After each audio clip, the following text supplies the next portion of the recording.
it is very interesting because when I talk about this topic, I always feel that is very clear what I'm saying, and at the same time, other thing that is not really accurate too. It's it's a very strange feeling because if you say that reality is black, you have the sense, but it can be white. And when you say no, it is white, you can say, but in fact, there's no color. But if you say there's no color, it's a but the rainbow is here. So you say, yeah, but it's a rainbow. Yeah, but the rainbow is nothing in particular. So when you that's the beauty of this message and the beauty of those meetings is like it's not really about arriving at a conclusion, it's understanding the unfoldment of experience. And the longing that I have, and it is always within me, is somehow try to be more and more accurate, but not in a mathematical perspective, but in an artistical perspective. To be accurate in a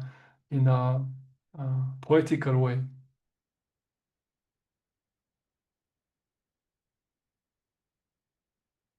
So yeah, if you have any question about this or about anything else, you can talk.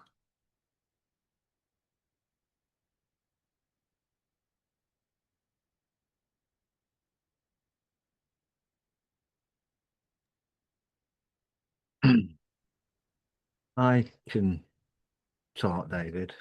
Hiya, David. Yeah, great introduction. Thank you. Right, where am I going to begin with this one? Yeah, it's such an interesting subject, this, and I think the more you look into it, more mysterious it seems to get. Um, Now, I've been doing a lot of the exercises you showed me and other exercises and looking into perceptions. I wasn't on the last couple of meetings, but I do these non-dual exercises anyway. And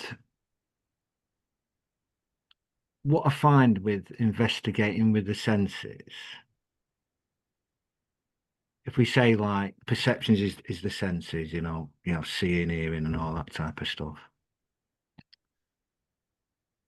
First of all, I can't find any doer, any seer in that. So if I just take sight, for example, there's the seeing, but I can't find the seeing or the seer. There's no one making this happen. It's just seeing. It's just the scene. And it's the same with the sound.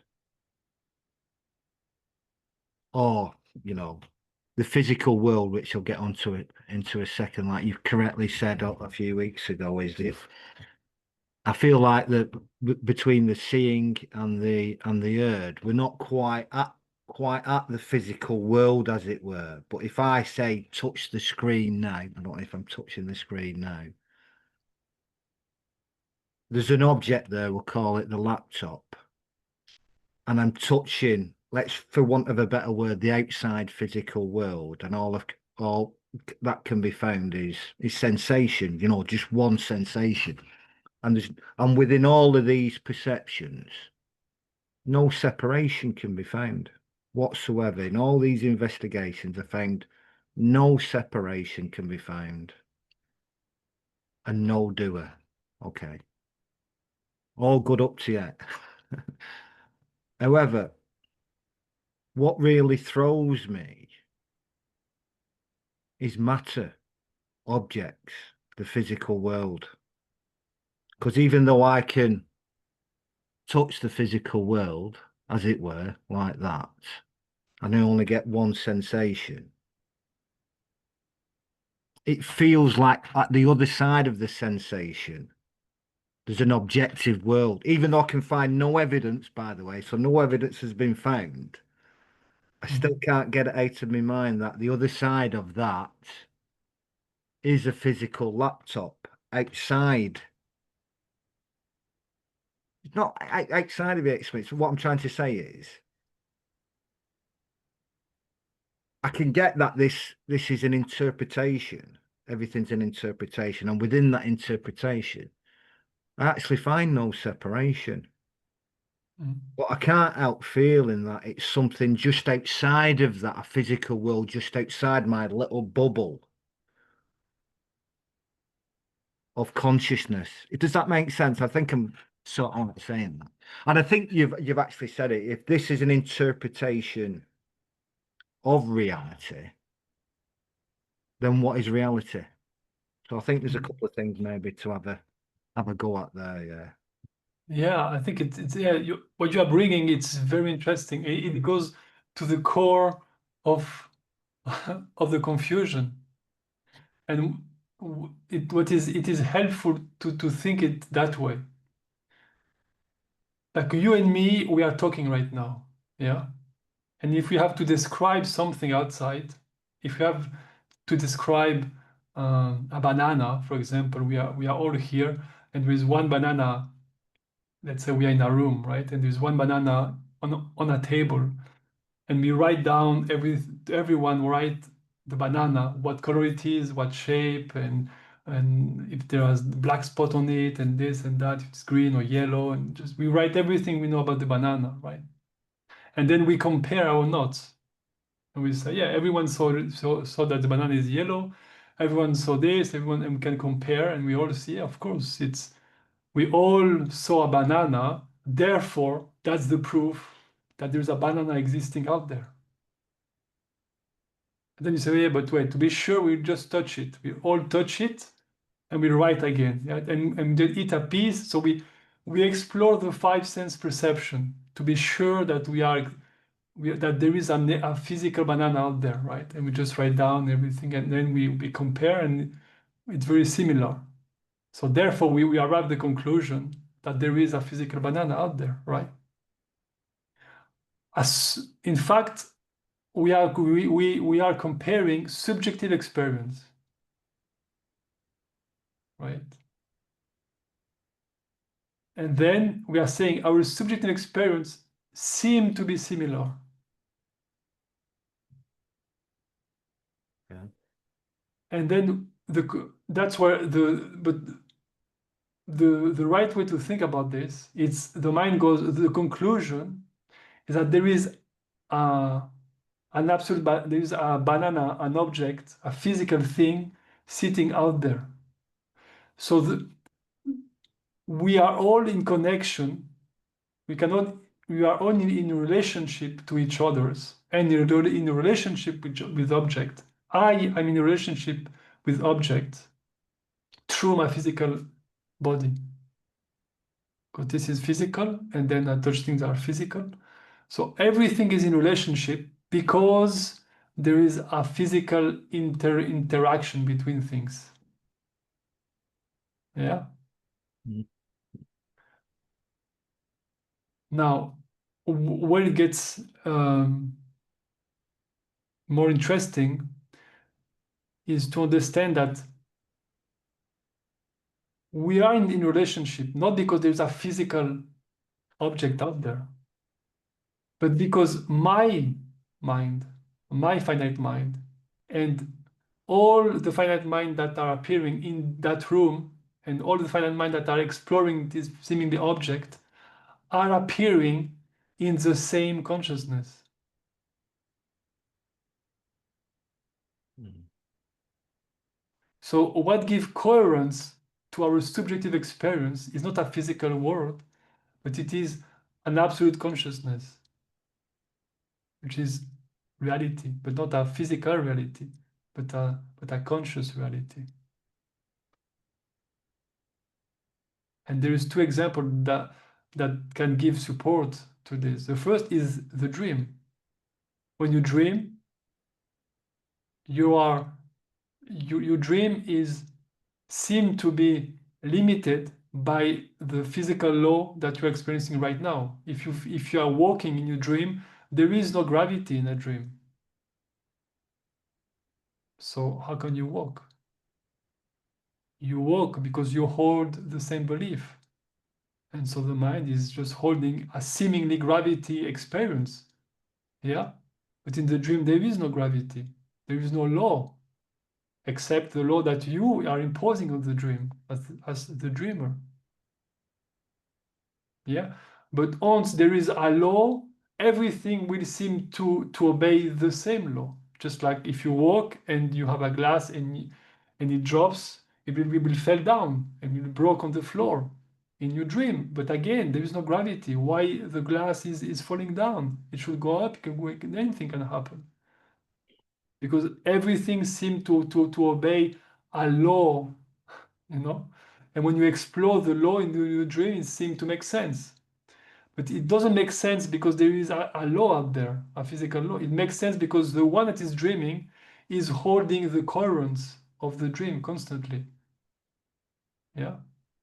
And absolute consciousness, it's absolute intelligence. So it doesn't have limitation on the complexity that it can hold together. And that's where I arrive to the second way you can think about like a computer or a video game.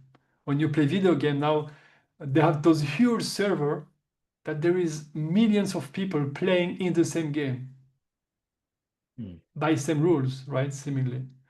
And there are walls and there are objects that they can pick up and they cannot occupy the same space in the video game. So there is many rules there, right?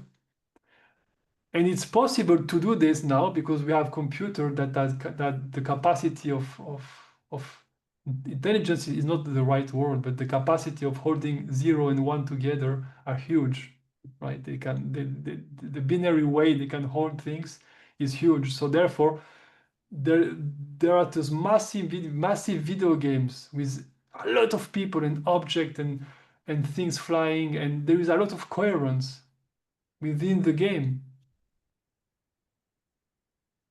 right?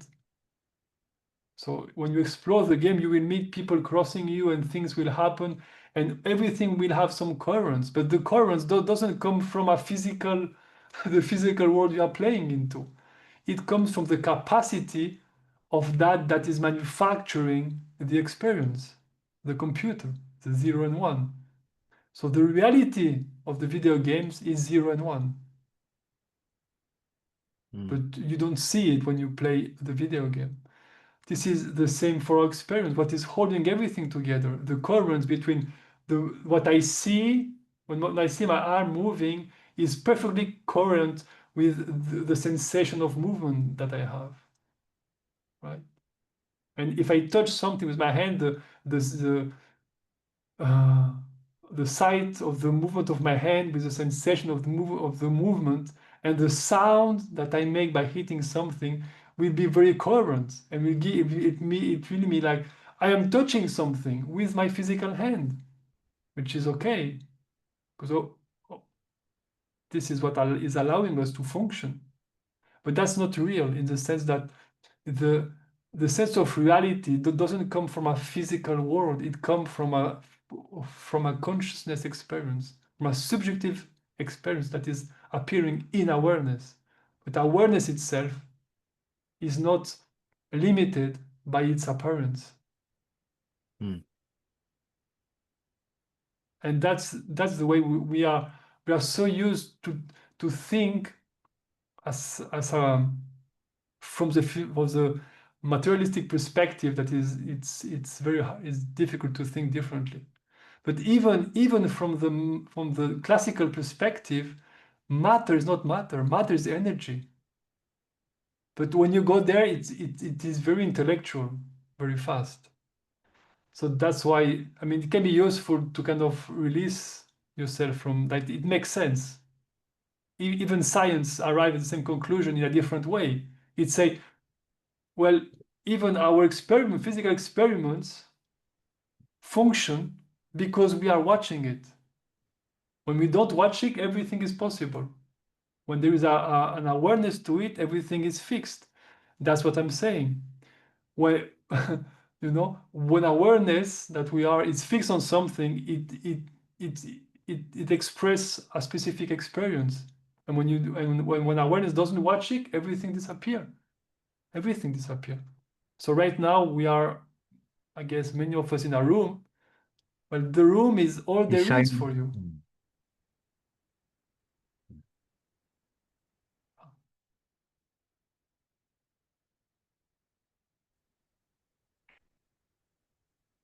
Does it make sense? Yes, yes, and to be honest with you, I sort of like come to a similar conclusion about energy as well. That's how whether it's the right conclusion or not, that's how I sort of like rationalize it. Um, because, like I said, when you investigate into the senses, it's relatively, dare I say, easy to find no separation between sight and sound and thoughts and all that because they're ephemeral. But when you're talking about sort of like physical objects, that's what throws the mind. So if I sort of like think of everything as energy, then it's almost like there's no separation. If everything is energy, including us, then we're all made out. But to me, in my mind, there's like no separation means essentially we're all made out of the same stuff. Everything is the same stuff, whatever this stuff is. And I can't seem to wrap my mind around matter or objects being consciousness. I can sort of like rationalize it with everything being energy, but with physical objects being consciousness, that's where I think, Yeah, um, but there is no physical objects. Even yeah, if I know that we are talking, right? I'm not saying I'm yeah, just saying yeah, that the physical object is sensations. yeah, Just like people say body, my body. Like the body, it's very obvious what it is. But when you start to ask questions, very fast we are in pure confusion. Nobody knows really what they're talking about. Because with a body, but in reality, what we are saying, the experience of sensation that I believe to be inside too. That's when most people talk about body. That's what they mean, really meaning. But the really meaning means there is a sensation that is appearing in my experience. I believe that I am inside of this. How can I be free from that? Well, first, when you see that it's a belief, you will see that when you are free from the belief, that's the open door of realizing your freedom, absolute freedom that is available to us. But we don't see the belief that is under the words and the concept that we use. mm,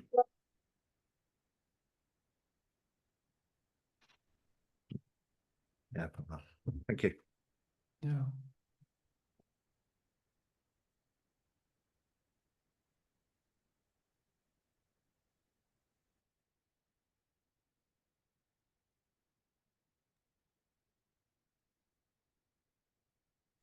I just understood the impact of belief right there, Well, what you're talking about. I mean, how? Tell me. I know beliefs get us crazy, but uh, I'm reminded of my first teacher who used to say, if you believe in matter, everything matters. Yeah. Yeah. Like I use the word believe, but like everything, it depends from which perspective you are listening. Some people talk about the work on belief, like, I believe I'm a good person. I believe that this is bad. I believe that is. They're talking really in a very cognitive way, in a very psychological way. But when you understand that everything is thought, in the sense that we in the Occident more than in the West, more than in the East. In the West, and yeah, I'm, I'm not going into history, but we have make a strong distinction between matter and thoughts. Like right, there is matter, there is science, and there is spirituality and God and things like this and thoughts, right? There is the brain and there is somehow consciousness that is something apart from it, and we create this boundary. But when what you experience doesn't show up that way. Your experience show as sensations, sense perception. And a sensation is not physical. The experience of sensation is not physical. You may believe that it comes from something physical, which is maybe right now, let's just say, let's agree that a sensation is not physical. A sensation is just like a thought. It's an experience appearing to you. But because of this distinction, we project a physicality from the experience of sensation that we call the body, and we in the West we project our physical brain out of the thoughts, like the thoughts and consciousness come from a physical brain, right? It just projected like that, and we project our sense perception, hearing, sight, taste, and smell, into a physical world. But our sense perception, thinking, and sensing, it doesn't appear to us as physicality. It appears as an experience. An experience in that way is mental. So in that way, is a thought. Is non-physical. So that's why at some point you have to realize that the work on belief is not a work on how the brain is structured. It's how literally experience is unfolding. Everything is a belief except reality. So at the end, it's not really about being accurate or inaccurate. That's why does it work to bring you lasting peace and happiness? If you want to believe that we live on the back of a turtle and you are happy with this, be happy. I will never question you. The thing is, that doesn't make you happy. And that's why there is layers of sensitivity, and you can sink always back and back and back into you. That's why I don't really care about being right or wrong. I care about, does that make you happy? Does this belief really, the application in your direct engagement with experience, bring you happiness and joy and openness and sensitivity and intelligence and love and whatever? Does that work? If it works, keep doing it. Keep at it. That's great. Because you will see what doesn't work. It can take some years, but at some point you see that it doesn't. That's why often people that are engaged on those topics are of a certain age, and because we have to try many things that we believe it works. Maybe a new relationship, maybe a new job, maybe a new activity, maybe a new hobby. Maybe if I'm better at what I do, maybe if I'm this, maybe that, maybe if I do yoga, maybe if I better touch, maybe if my body is this. And at some point, you surrender to the fact that this doesn't work. This way of thinking doesn't work. And it doesn't work. Why? Because it's not aligned with the way experience is unfolding. That's why. It's a resistance against what is. Not that really a resistance function, but it's just a confusion. And this confusion bring the consequences is suffering, pain, and misery, and guilt, and all of that. So yeah, I don't care if the belief is right or wrong, because there is no right or wrong belief. There is what do work for you. If it work, wait, well, continue. That's great. And if all of us here, I guess we are all in some kind of path, pathless path, right? And we try things, and even in this unfoldment, right, of this non-dual unfoldment, there is thing that you try that function. Oh yeah, that's great, and then it stopped working, and then you go deeper.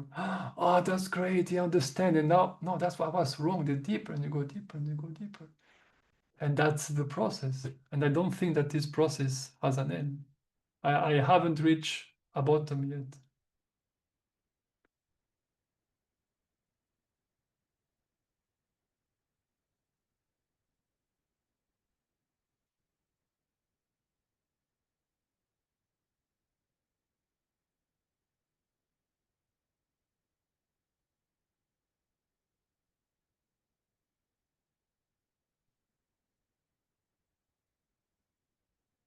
That what happen often. We are confused about the purpose of our exploration. We are confused about that because we are unhappy, we are suffering, we feel terrible, and then we start some kind of process, some kind of quest, right? In that quest, we start to use tools to support us in that process. But at some point, it can happen that we get confused about the goal of it. The goal of it was to be at peace. And we confuse that I wanted those tools, I wanted this understanding to release myself from the suffering and to be at peace. But sometimes we can forget that and we are focused on what is to an intellectual understanding. But we forgot that an understanding is meaningful only if it supports you to be happy, to feel happiness, to feel expanded, to sink back into your being. And an understanding is not there to be right or wrong, because nothing is right, nothing is wrong here. Because it's not about that. Just like a dream is not right or wrong, or accurate or inaccurate. A dream is enjoyable or the opposite, which I don't know what it is, just one or the other. So really at the end, whatever works for you to be happy, well, do that. Keep doing it.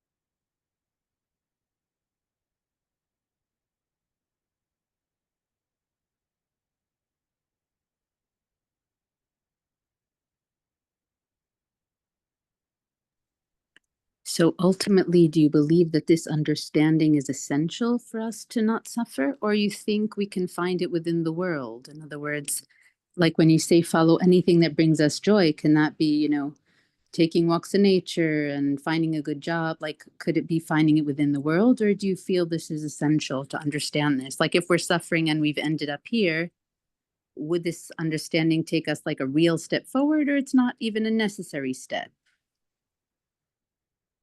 Well, my guess is if you are here, it's because you understand that money and social success and all of what the world has to offer to you, you know that it will not bring you lasting peace and happiness. And if you are here on this process because a part of you recognize it, there's nothing wrong against anything you do. It's just like it will not bring you what you seek, what you long for. So yeah, in a way, yeah, everyone has to do it. Every being has to realize the nature of reality and the nature of what he is in order to be happy. But the way it happened, this is very specific to anyone, to every being.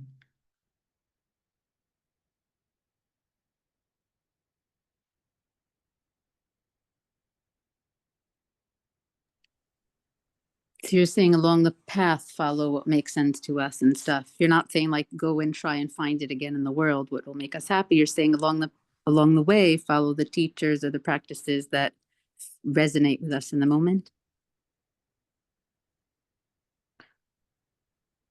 Well, I'm saying if you believe that this world can make you happy, well, go again and try again. Try until you are very you see that it doesn't work.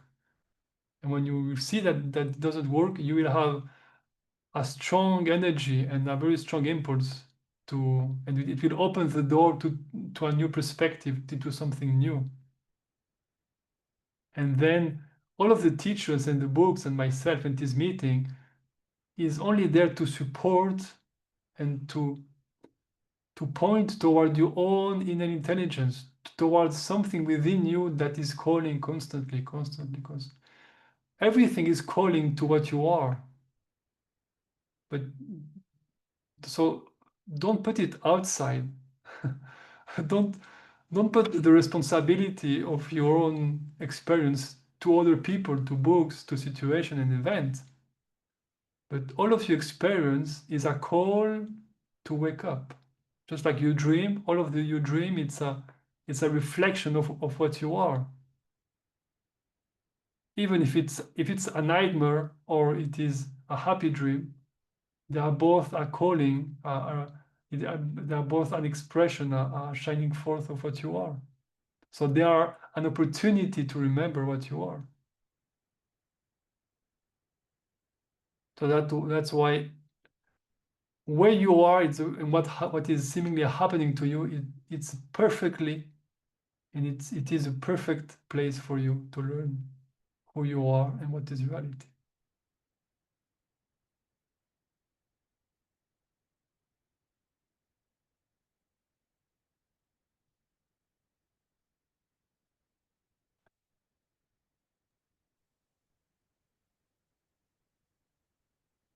I'm so glad you're saying that, David. And I'm really what happens when that's brought up, and there's such an ease that happens with that. And the emphasis that that's brought is that there's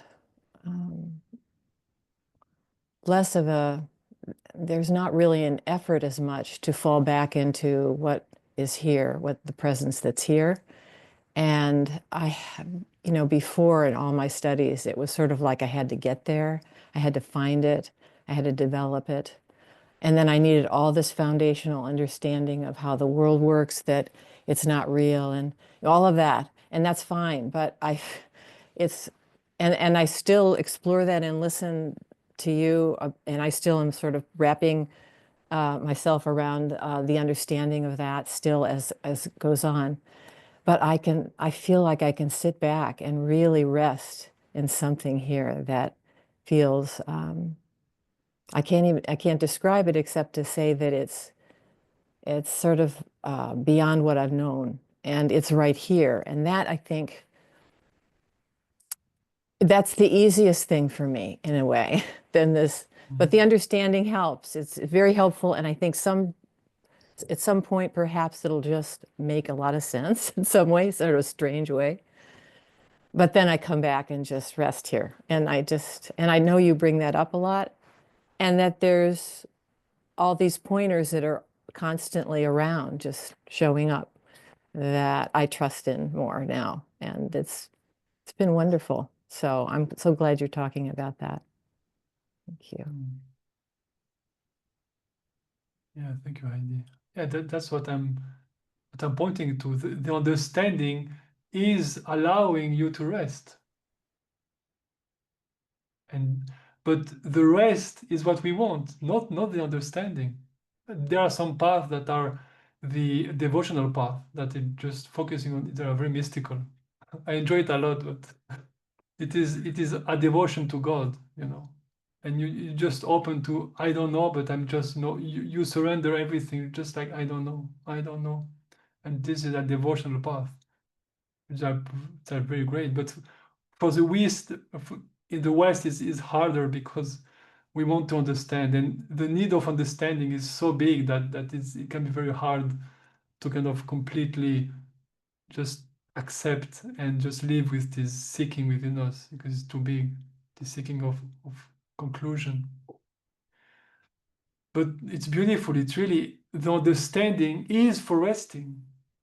And that's where often I spoke a little bit about this confusion, and you are highlighting it. You are putting a highlight on it, that I understand something, but the understanding is, yeah, I can rest.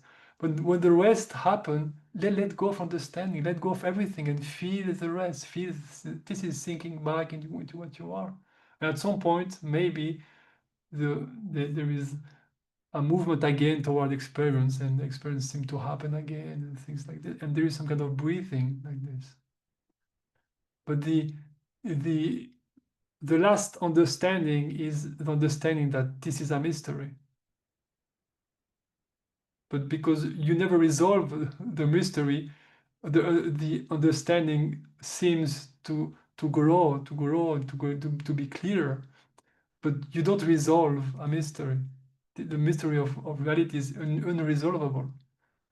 So it is some kind, I understand more, but more in relationship to what? So the more doesn't make sense, except, in fact, I think that's the way I understand and perceive it. Like when I understand, it's more, oh wow, I can allow myself to really to be here and just to accept. Understand. It's great. And it's really weird, and that's why I talk about the paradox nature of reality. When you understand that is ungraspable, you understand everything that there is to understand here. And that produces a huge amount of release.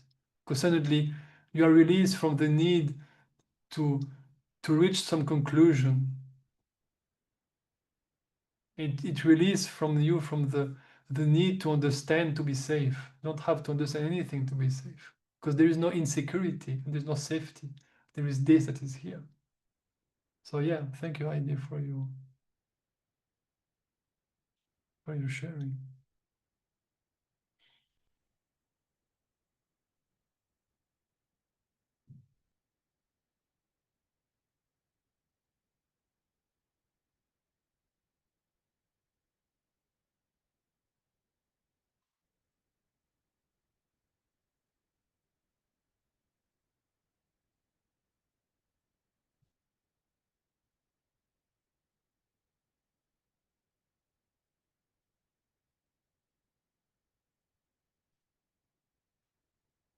For those who are here without an image, you can ask questions even if you don't put your camera on.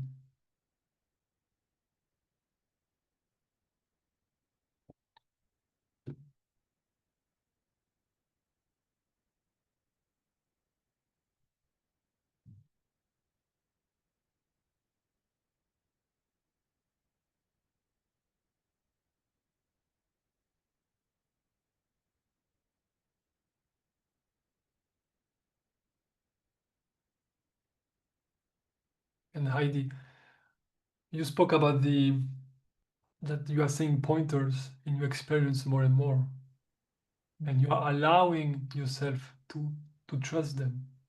It's a beautiful way to express it. You can the way we can go deeper is also to say that the pointer appear because you want them there, right? So you want them there, and therefore you believe in them, which is two ways to say the same thing. Again, not it's just playing with this can really support the sensitivity and the unfoldment. So you can realize, oh yeah, this option was always available to me. Whatever you're experiencing, it was always available. The environment, the relationship, and the seeming situation of your body and your life is not an impediment. The ease of being is always an option, no matter what experience seem to propose. And that's very, very interesting, because that's the the freedom that's available for all of us.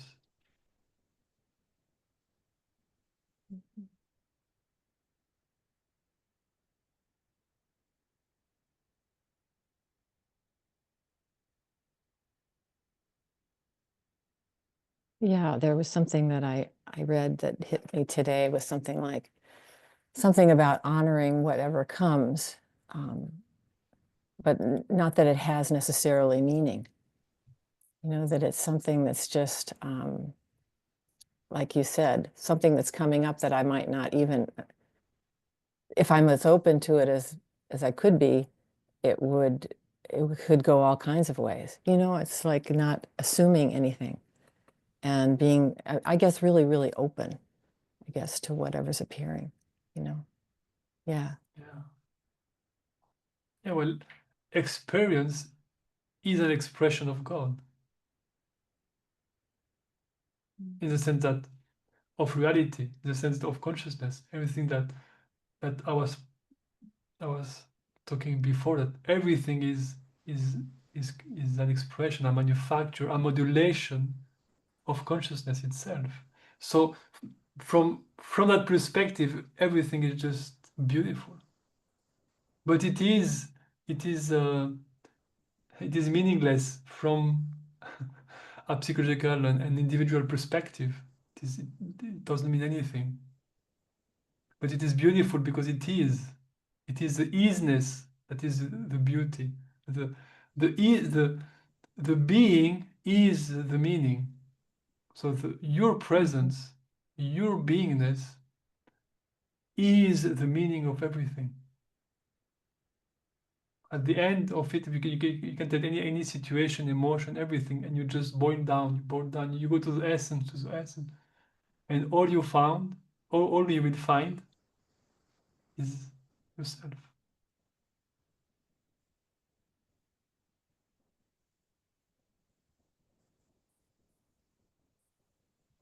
Which is really beautiful.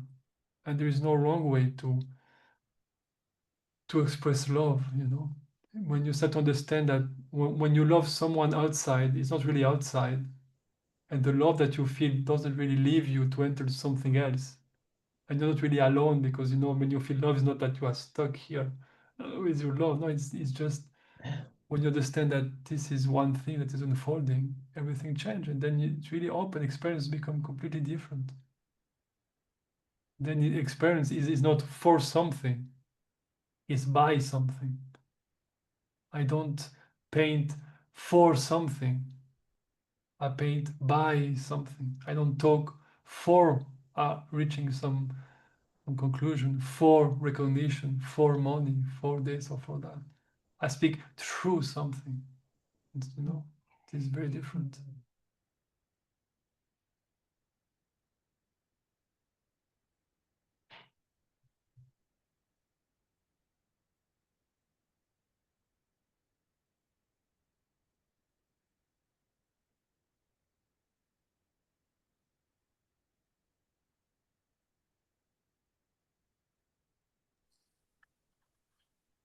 Hi, David.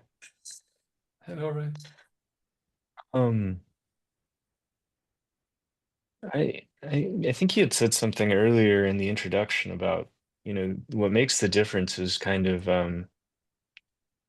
from where we're receiving the message, like the vantage point, I guess. And it seems like, you know, there's the identification, and then there's the, you know, I guess what I would call awareness, you know, to hear the message you're giving. And I don't know, I guess what I'm experiencing now is just a feeling of, you know, kind of frustration or resistance, because I feel very much like, you know, I'm stuck in this identification where there's this desire for understanding, and even,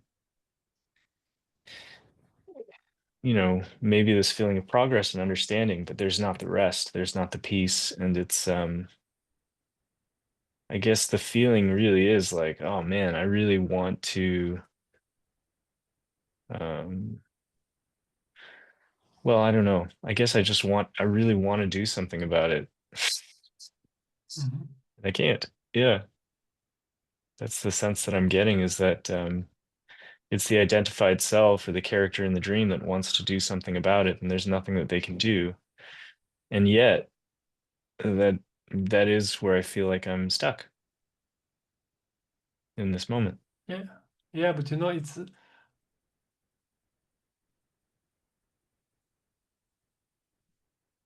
awareness. Only awareness is aware. Like the character in your dream doesn't have will, doesn't have life, even existence outside the dreamer's mind.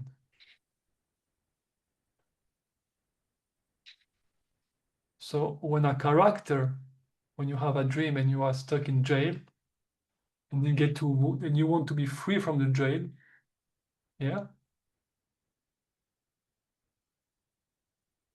and you are suffering Yeah. because you are hearing people outside telling you, oh, everything is fine, we are all free, and you are stuck in the jail.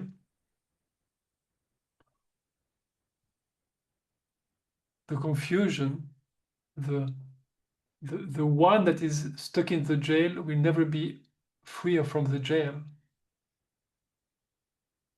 because it is the dreamer that is identified as the one inside the jail. That's why I was that's why I was speaking about perception. There is no jail outside. The perception of the jail is part of the identification as a prisoner.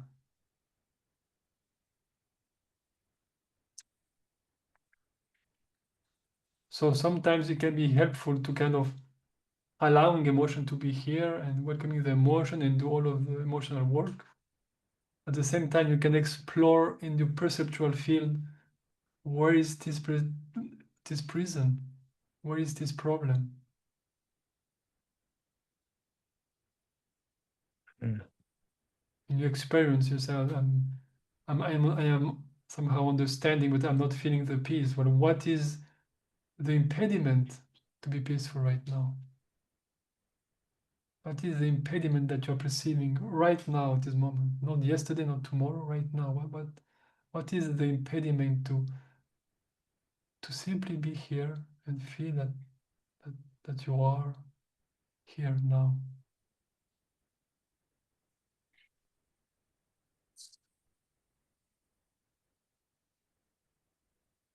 I mean, it's just thought and expectation.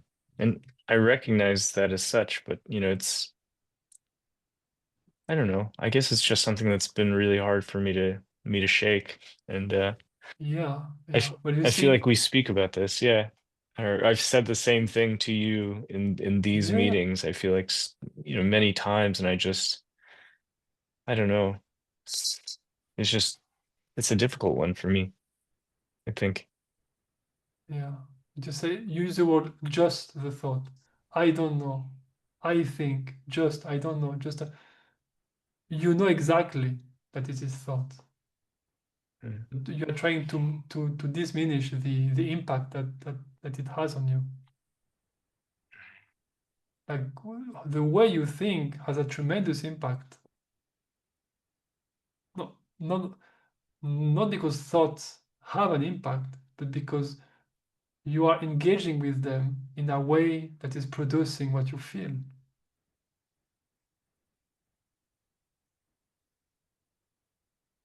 So with that understanding, thought is very powerful in that way, just that way. But not that it has power, but because you are engaging with them in a way that make them real. Yeah. So don't try to, I say this, but don't try to argue with the thought. Like, no, this is not right because David, or because whatever, because of theory, because this book, because this teacher. That's not the way I want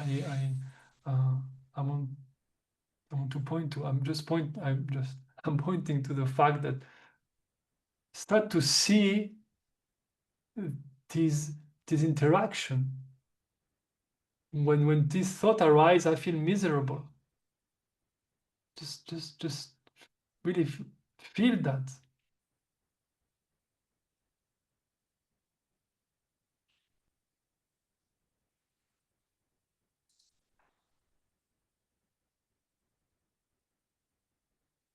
Mm. And does the emotion come from the thought itself?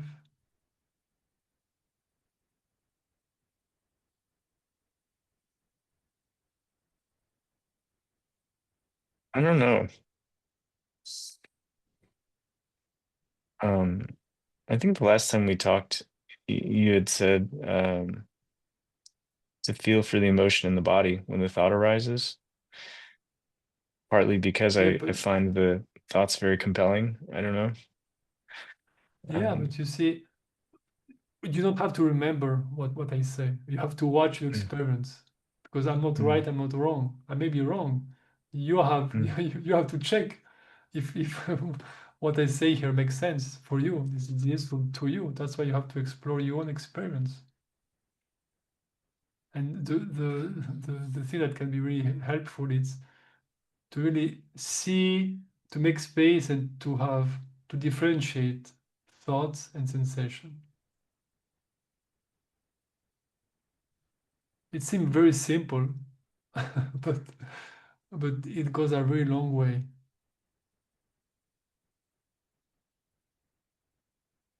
I can have terrible thought in my mind, crossing my mind. I can't even make it. I really think about a horrible thing right now.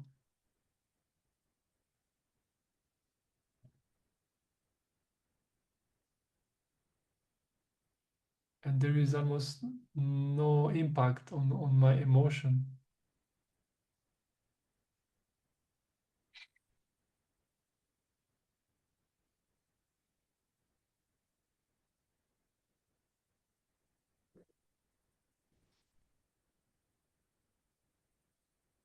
So we have to learn to be with sensation. That's the first and it's a very hard step.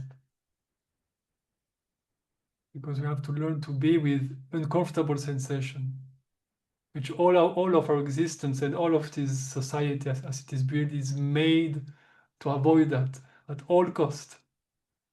I will pay everything today to not feel painful emotion, everything. And we grew up in this. That's why, with the dentist now, we don't feel the pain. With the hospital, we don't feel the pain. There's medicine to not feel the emotional pain. And so pain is really something that seemed to be like doesn't exist. So when it happens, it's like, oh my God, what is this? Because we were not used to it.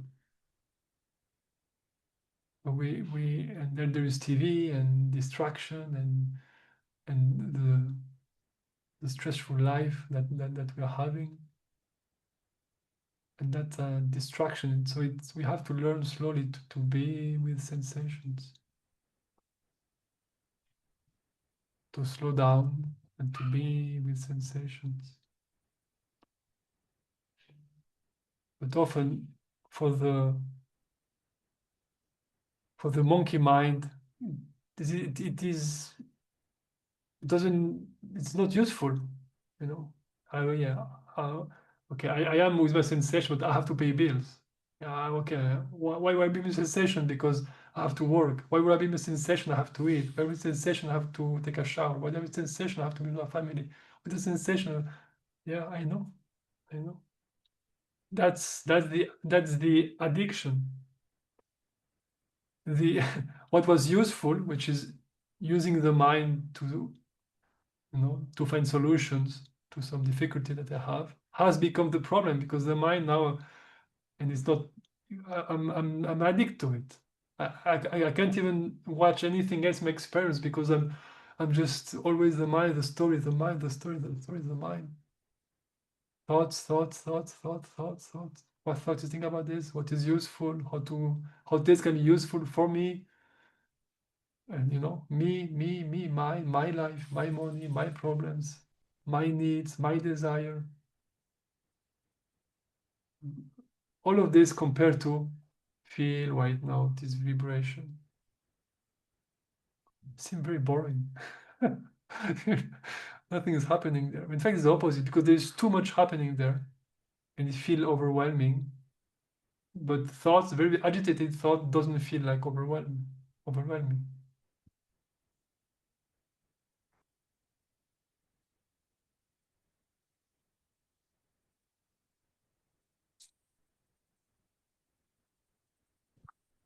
So just continue to sit with the situation, or to sit with the sensations. Yeah, but you see, the way you spoke is exactly that what happened. I sit with the Yeah, I situation. know. Yeah, you hear it. Yeah, but that's exactly, it happened to everyone. That's how Yeah. thought is thinking, because it Yeah. made up reality. Yeah. And then it say you are in that situation, find a solution. But it's impossible to find a solution, because the situation itself is the issue, is the thing to be seen as inaccurate.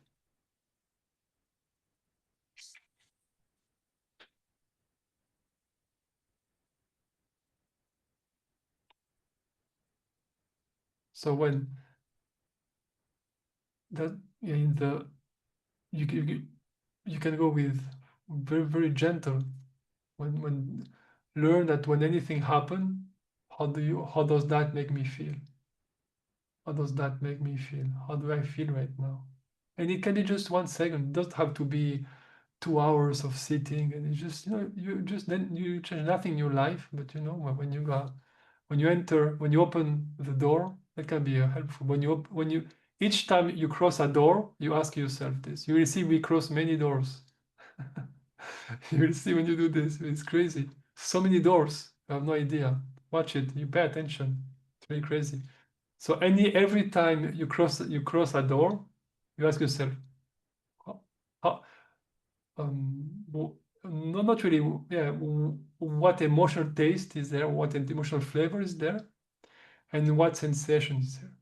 And just can take just 2 seconds. Just, oh yeah, I feel my arm. Okay, you just continue life. A new door.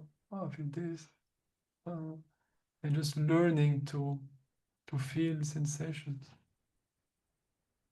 And people laugh to me, but toilet is very good for this. Toilet's a great space to feel your experience. Really great. It's like a time zone because wherever you are, toilets are very similar. Like you sit and 4 walls and almost nothing there. And if you don't have your phone, often there's nothing else to do. So it's really great. Just don't take your phone when you go there. And when you go there, you just focus on what else is there than thinking. Just this question, what else is there? And you will see there is a lot of things that are there.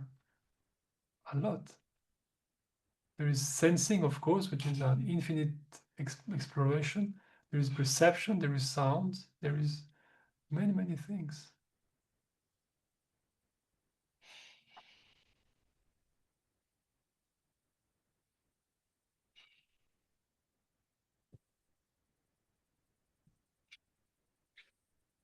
Is it helpful? I think so. What do you feel right now?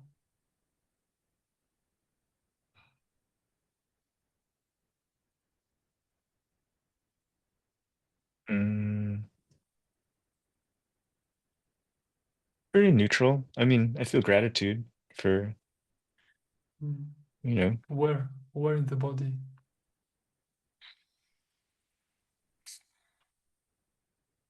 I think in my chest here. In the chest? In the Yeah. front or in the back? I think it's mostly in the front. In the front. That But feels it's in like the center or in the right or in the left? maybe a little bit to the left, A little bit to but the pretty left. close to the center. Yeah. Okay, I feel this. And it is vibrating. It has some kind of texture. It's more like water, like wood, like metal, like electricity, like air, like a cloud. What kind of image or what kind of texture does it have?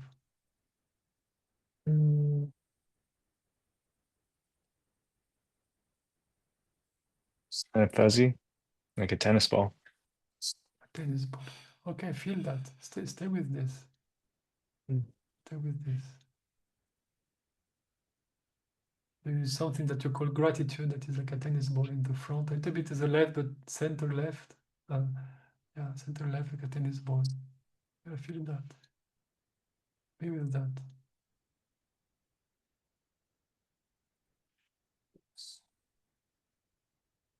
You see now, something's happening. You feel it?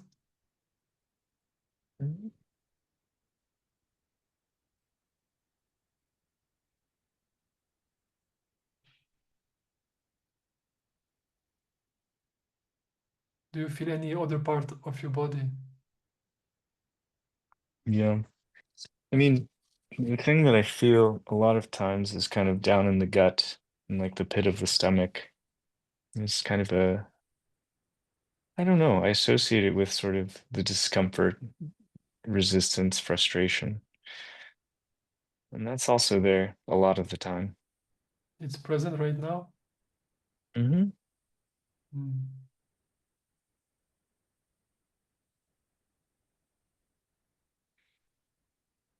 So we will, all of us will take a moment with you to be with that.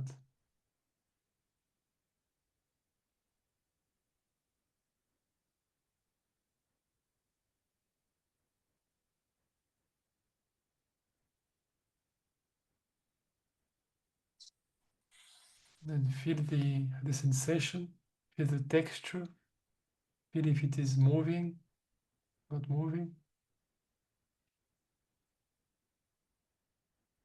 And every time thought is trying to associate a story.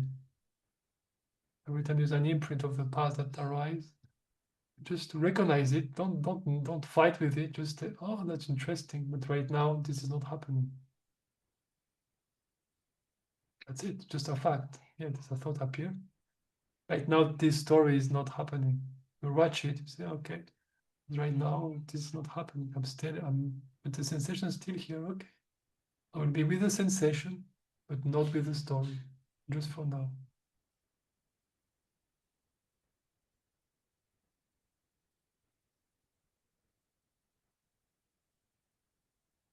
So you welcome the sensation as best as you can. Of course, every sensation, we are welcoming and some other we are struggling with. But that's part of the sensation. So you are welcoming the somatic experience, and you recognize the story, but you don't hold to it. You don't fight it. You just hold, oh yeah, that seems to be attached to this, interesting, and it just goes away. There will be a new one maybe, but oh yeah, they don't know that. And maybe some thoughts that are not attached to it, but you just try to just be neutral with thoughts. Don't negate it, you don't fight it, you don't try to negotiate with it, you don't try to have a realization about, you just feel with the thought, yeah, see the thought, and you welcome at best of your capacity the sensation.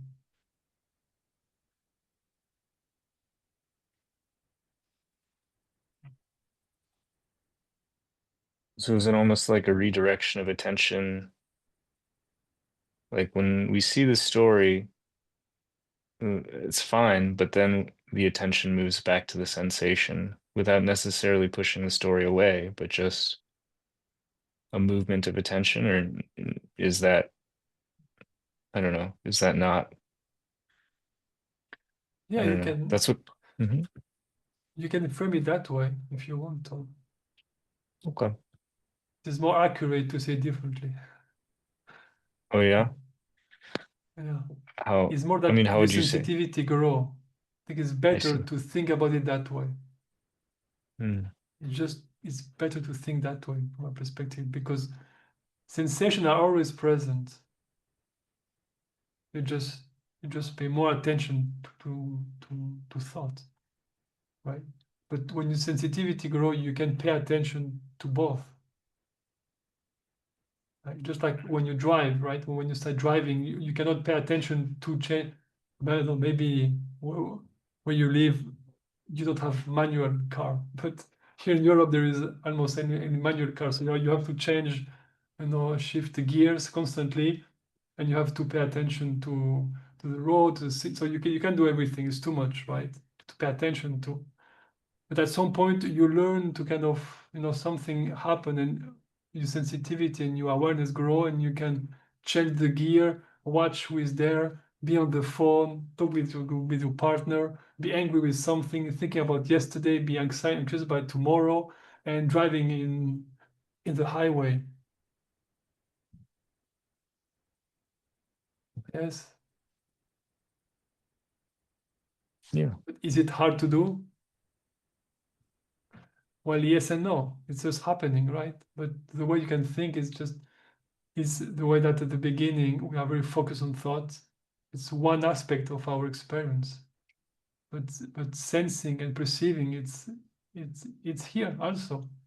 It's just that we had become insensitive to it. So we think it's nothing. So you feel sensation, you say, yeah, there's nothing there. I prefer to watch a drama or a drama on Netflix, or the drama of my life, which is really the same, than just feeling sensation. Because there's nothing there. It's because our sensitivity is very, very, very narrow, very, very small. But when it starts to open up, you will see there is a universe of exploration. A lot of things are here to explore and to enjoy. And thoughts still there, but it just go back to its appropriate place, which is something that happens, little things happen here sometimes. It's not that a big deal.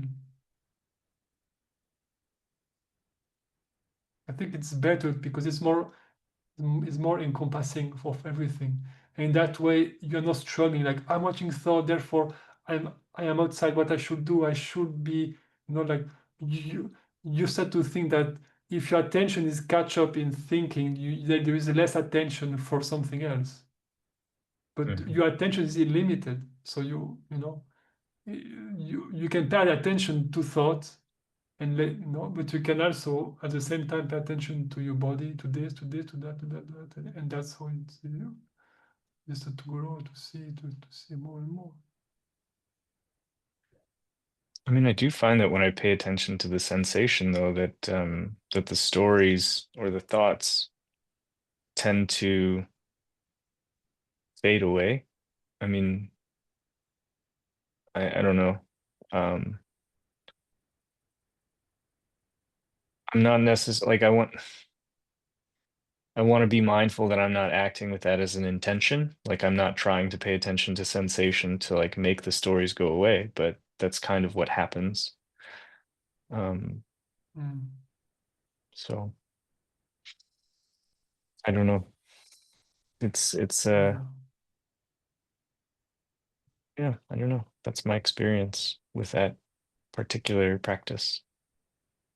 That when you feel sensation, thoughts goes away.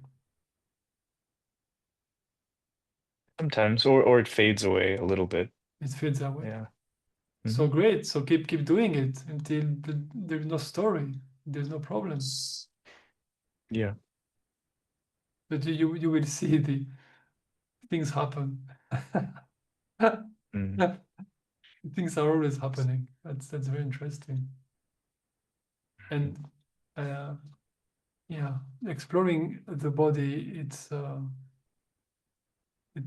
of the biggest part of the process in a way. Yeah.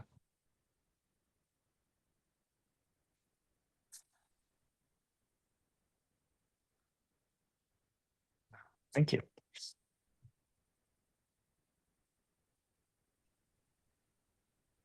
Hello, Tammy. Hi. Yeah, you gave me the same homework this week, and Right. yeah, and my experience was I kind of forgot about it. So for the first few days I was really doing it. I was checking in with thought and stuff, with sensation a lot.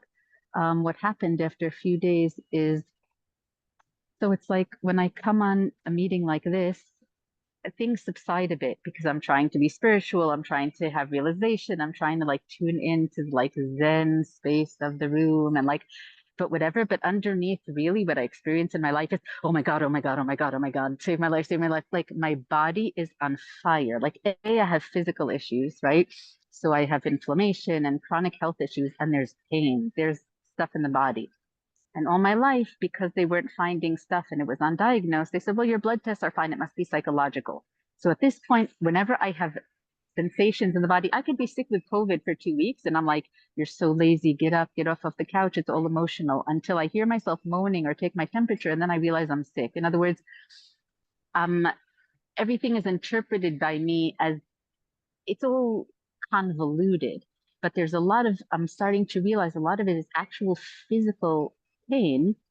And then, of course, there's thoughts around it, but the thoughts are so crazy about solving my pain, healing my life. I'm wasting my life.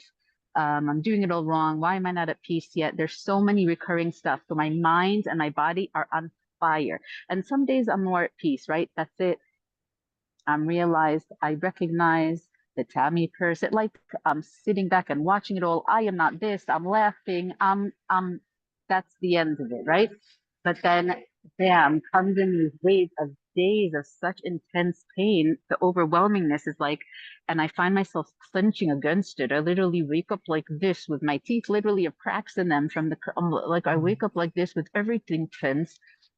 In my sleep, I'm tensing. So it's like there's fire underneath. And then I present all day. No one wants to see that. And I don't want to be that. So I present as very calm, but underneath is what I'm experiencing. Oh my, I can't express to you the level, because I'm trying to be polite now in society, right? But I can't express to you the level of intensity, pain. I'm like burning up on fire with like fireworks going off in my body of pain levels, inflammation, acid in the stomach. Just everything is so crazy, and the mind is so crazy. And like everything I've ever read or heard about how to heal and how to solve, and should I just give up the search? It'll never happen. And but I'm so close that maybe I am realized already, but I'm just denying it.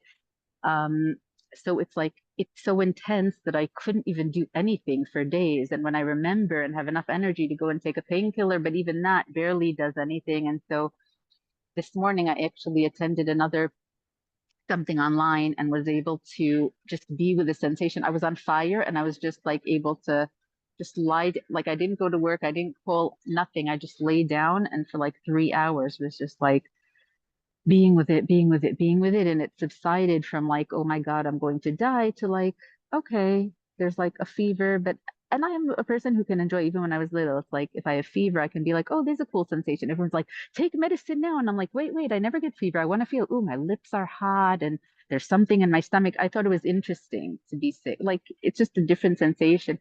So I'm used to that. But like the intensity of the pain sometimes is like, and I realized a lot of me is clenching, like, no, this can't be happening, whether it's my own thoughts, my own emotions, how my life story turned out, how other people treat their kids. Like everything in me is like, no to life. Like this can't be happening. Life could be so good if only people would realize a child is like a blank slate. They could, and they just push all the old junk on them, and they don't realize they're programming a human. It's such a sacred thing.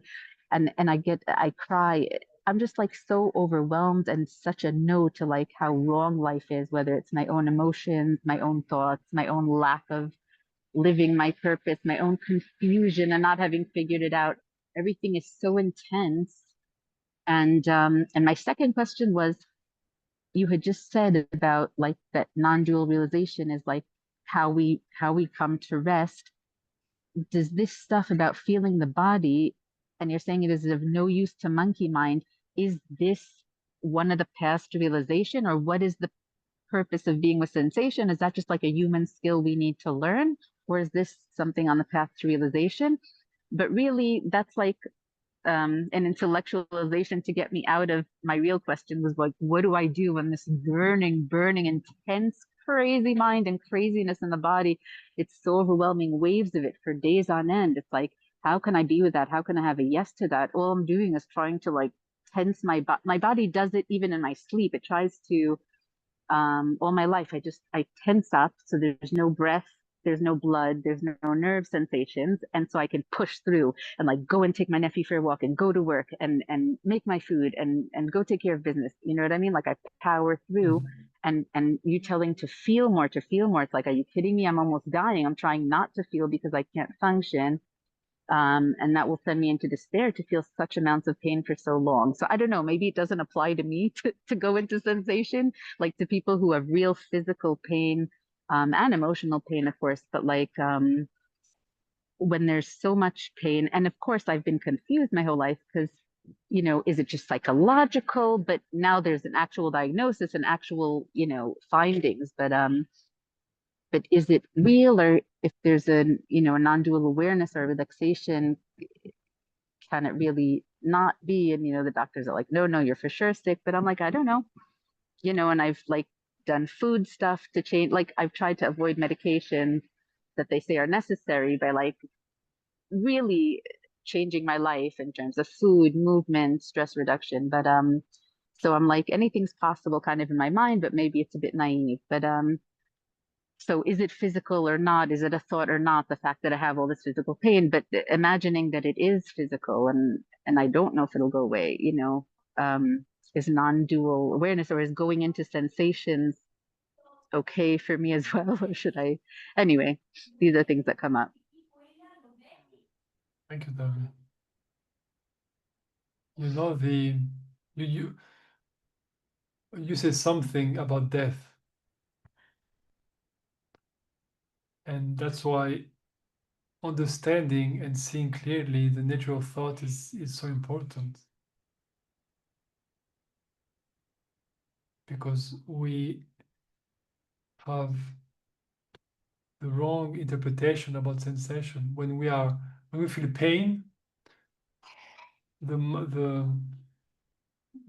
finite mind will always associate that it is going to die, because it associates life. Yes, awareness is confused about what is the source of its existence, of its life. From the materialistic perspective, we are aware because of the brain, and the brain is an organ of the body. So therefore, when the body dies, the brain dies, and therefore I die. So anything that happened to the body happened to me. When the body dies, I will die. And why it's important? Because everything that you have, not a doctor, and I don't know what is the best for you, but I know that the belief in what the thought is thinking is making things worse in your experience. Is the experience of whatever disease you have or experience you're having is making it way worse. Because you believe I'm gonna die.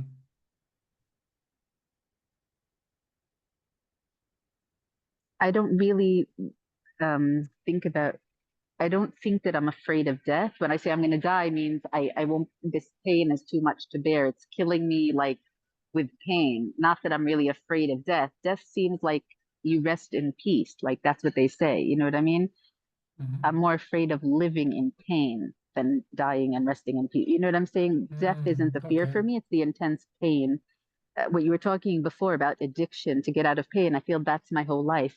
Getting out of the psychological pain of feeling I'm confused about life and don't have a settled mind. My mind constantly changes about what I value, what is a meaningful life, what should I do, why hasn't my life turned out how I thought, why am I not realized yet, why am I not at peace yet, and the physical pain. So it's that unrest, which is, and the intensity of the emotions, the thoughts, and the physical pain that I can't live with. In other words, Yeah. that's Yeah, the that's why intensity of pain is the that's fear why that and was the what addiction I to was get out. Yeah. saying to Ray, right? That to create space between thinking and sensing.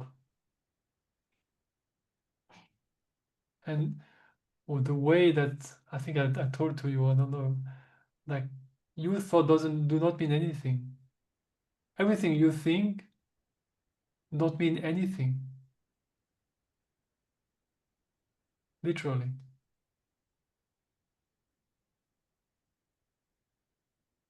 So you believe that you have to reach some conclusion to find clarity, but there is no clarity in the finite mind, because the finite mind is confused about everything.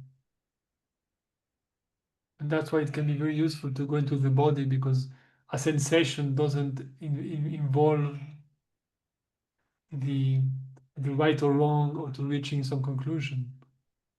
That's why often it's a great resource and something very good to be with. It's very supportive when you But learn to what do be I this. do when there's such pain in the physical Yeah, body? It's wild. It's wild. It's like fireworks going off. Fire. It's crazy buzzing. It's so uncomfortable. It's like I don't want to be there. So what do I do? yeah.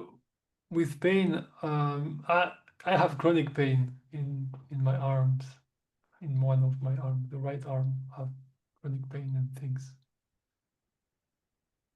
Does your arm realize it You doesn't know. really exist? I mean, we can go in theoretically what is pain, but I think that's not. I think what is very good now is simply to see that it's what makes things horrible is the thought, is not really what the sensation itself. I'm not in your case, but I assure you that I'm not saying it will be easier. It will be easier, but I'm not saying that that will be go away. I'm saying that thoughts is adding oil into the fire. The fire is from the thought. Does not come from the actuality of the sensation. Pain is a very intense sensation. Very, very intense sensation. But the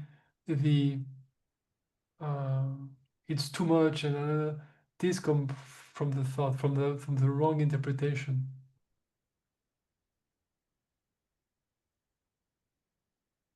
Agreed. Maybe it's also that I don't let myself rest. In other words, that could be part of it. In other words, when I actually was like, I'm not going to work, I'm going to lie down. Like usually I scream at myself all day. I sit like this, fully dressed, and will myself to move, and I physically can't. And I don't actually let myself be with the pain, because I don't want to accept that there's pain. I feel it's just laziness. And if I really wanted to, I could, like, all these stories about it, like, am I real, like I get in my mind, like, am I really in pain, or am I just Exactly. faking it? This Is it is psychological? And like all my life I was told it's only psychological, so I must be being lazy and bad. Like, yeah. All of this is thoughts. all You see, confused. Yeah.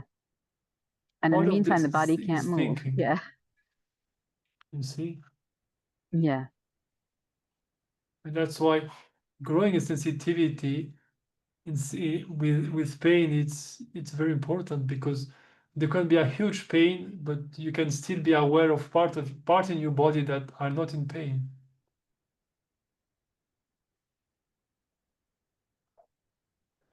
Not at those levels, but I mean it takes over my entire, it's screaming so loudly. But Yeah, but because what makes things very, very, very loud is the wrong interpretation, is the thinking. yeah.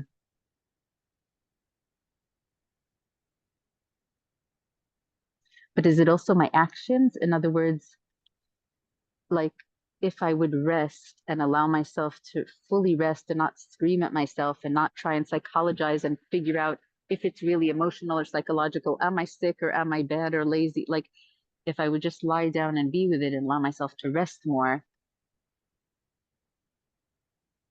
In other words, is that part of the source of it, that I try and force myself to be way more active as my mind feels I should be, rather than what my body is saying? Like I can't accept that my body wants more rest, and I say, no, I'm just being lazy. Is that part of it? Or I don't know. I get confused there. Yeah, you are talking about the mind again, the thoughts. Tammy, there is nothing to attain here. Nothing. There is nothing.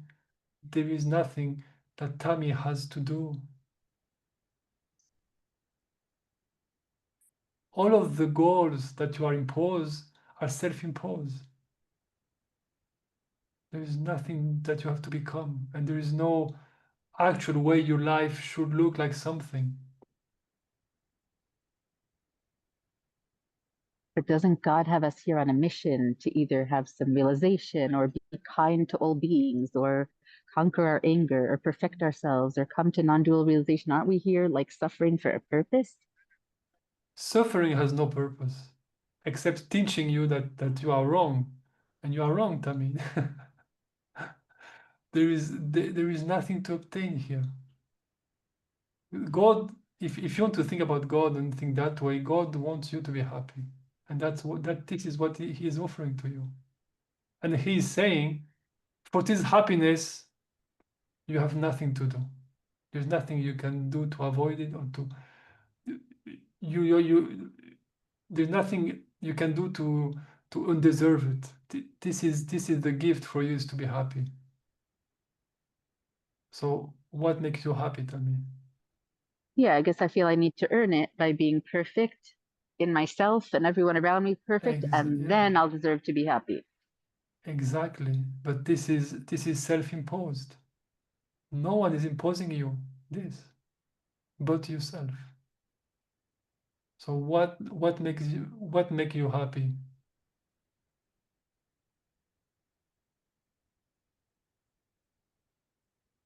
It's hard to find that because it seems like experience comes and goes, ups and downs, and it doesn't necessarily seem to be affected by what I do or don't do.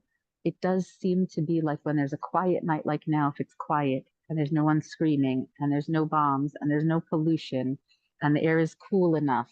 And it seems like I depend on so many tiny things, like I'm a flower that like needs so many things in order for the system to calm down and be happy. And that's very rare, and I'm not in control of any of it. So it's like, it just feels like I am a victim of circumstance in terms of the sensations are better or worse according to if people are screaming or feel safe, or if there's loose dogs, Yeah, or but that's why I think talking about interpretation. Your environment is your interpretation. So you are not a victim of your environment. it affects the body sensations, and those can It be affects the pleasant body or not. sensation. Yes. Yeah, but still you are not a victim of your environment. The environment is not imposing you what to feel. My body is like shaky and not at rest when there's construction outside my window for the past 6 months all day, when there's people screaming, when it's noisy, when the air is really hot or sandy. I feel sick, so that's imposing on me sensation. Well, yeah, but you are not a victim of your sensations either. Explain.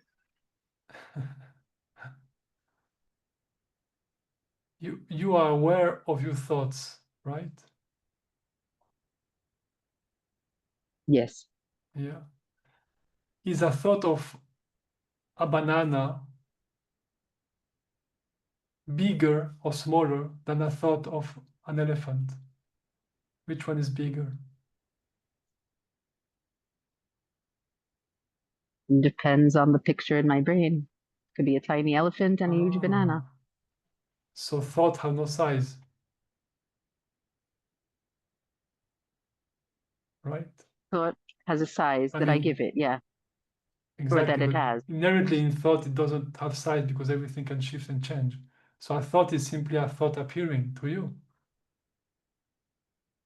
So thought don't have qualities in itself, apart of being just thinking. Okay. Yeah. And then the If body you can react with sensations to that thought, but yeah. Yeah, but maybe at the moment just agree that if you think about a banana right now, it feels neutral, right? For a second, and then I think, oh, my nephew likes bananas, and then I feel happy and smile. But for the first moment, yes. And then if you think about Trump now, something happened?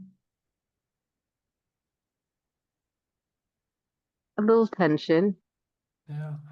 But the thought of a banana and the thought of Trump are both thoughts.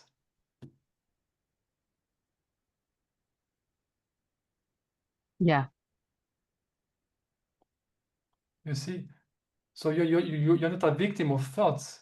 You are a victim of your wrong interpretation about what is thoughts. And once I realize that, my body will no longer shot adrenaline in reaction to thought. Find out, try, see what happened. But just realize this, see this clearly. So that's thought. But what about the physical reaction of my body Yeah, to yeah. pollution, heat, noise, illness?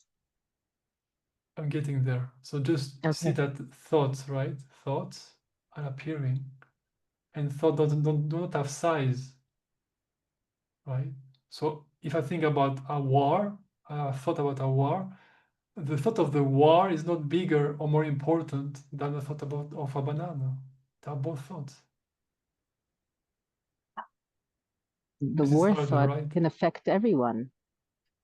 But right now, if there is two thoughts in your mind, think about a war and think about a banana. They are both appearances in you as thought. It's a field of thinking.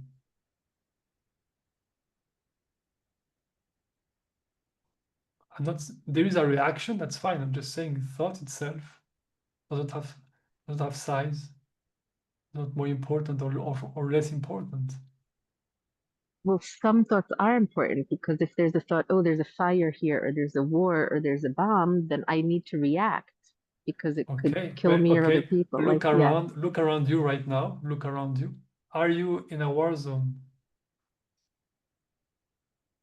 there's a question about that, but I guess right now, I well, mean, do you see weapon? Do people are shooting at you? That's my question. no, but there are sometimes explosions. Right now, look around you, and are you in a war zone? At this moment, no. Okay, at this moment you are not in a war zone. So is there a banana in your direct experience? No. So the thought of a war and the thought of a banana right now are both thought, and they are meaningless at the moment for you.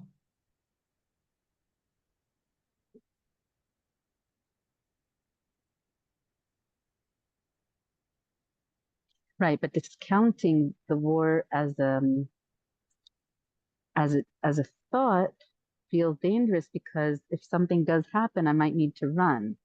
You know what I'm saying? If There's a more tiger repercussion happened, than if a banana if came. yeah, but that's the ego that want to protect itself, its mechanism, which is fine. It tried to justify its mechanism for survival. If a tiger if a tiger is running toward you, I assure you, you will drop your phone and run away. Yes or no? So you don't have to think about the tiger. Just like if there is someone shooting, you will run away, you will stop and you will watch. So there's no need of thinking about this right now. That's what Mm-hmm. I'm thinking. I'm not saying that thinking is bad. I'm thinking right now a banana, a war, and a tiger are meaningless. Are just thoughts right now for you. But if I believe that it's just a thought, will I then not react if a tiger comes? Or are you saying I still will react? Well, right now you are reacting to war when you are not in a war zone. Because you believe that you are in a war zone. But when I say tiger, you don't need to react because you don't expect to have tiger. Right. So you see, it's your interpretation that is more important. But if I was in the jungle and right now there wasn't a tiger, but it could be in a few minutes. Yeah, that's exactly what I'm trying to say. The thought itself it's not really the issue. The thought appear and it is because we give it meaning. There is an interpretation of it. Yes. Mm-hmm. Yeah. Yeah. Okay. So now, when you think about a war, there's a tension in your body. Yes. Yes. But there is no war. So it's a self-imposed tension. You mean even if there is a war, but right now no one's shooting at me, you're saying I'm not in a war zone? Right now, there is no war for you, but in your mind. So even if it's 5 minutes before and 5 minutes after there was shooting, right now I'm not in a war zone, is your point? Well, yeah, right now, you are not in, right now, you are not in a war zone right now. It's always right now. Mm-hmm. In the future, we all can be in a war zone. In the future, we all can be eaten by a tiger. You can open your house and there's a tiger because who knows why? Tiger can appear. Mm-hmm. Why not? Tiger appears everywhere. And Mm-hmm. apparently, there are more tigers in Texas than everywhere in the world. So apparently, depending on where you were, maybe there is even more chance to have a tiger. Who knows? Anyway, Mm-hmm. the point is right now there's a thought of war and you're reacting to it. So this tension Mm-hmm. come from a reaction to the thought. Yeah. Mm-hmm. That's why I was trying to point to you at the beginning. The work is on thoughts at the beginning. And the biggest part of your tension come from thoughts. Not that it comes from the thoughts, but it comes from your wrong interpretation of thoughts and your wrong interpretation about what is actually happening. You believe that you are at war when you are not at war. So then you are having the PTSD, the post-traumatic stress disorder of being in a war while being at peace. So you are in delusion. So you ask me how to get rid of my tension, and say, even before even entering into the body, you have to get rid of not nice to say this. You have to be sensitive to see that thoughts, that your interpretation are playing you something, and you believe that it is actually happening while it's not happening. So there is a huge part of your tension that appear that is not necessary. What I'm saying is, when this is not there anymore, we can work on what pain and tension is still there. But otherwise, it's like there is a sinking boat, and you try to put water out while you are not replacing the yeah. hole in the boat, which I don't want to do. I mean, it can work, but at the end, the boat is sinking constantly. So it's not really an answer. The answer is, okay, we will how do you say? Stop the hole. Stop the get. Yeah, still the hole. Stop the Yeah. hole, and then we can start to put the water out. And your hole is, there are thoughts appearing in your mind, and you believe that they are true. And I'm not talking about the physicality. I'm talking very basically, like, you think about a war and you believe that you are inside a war.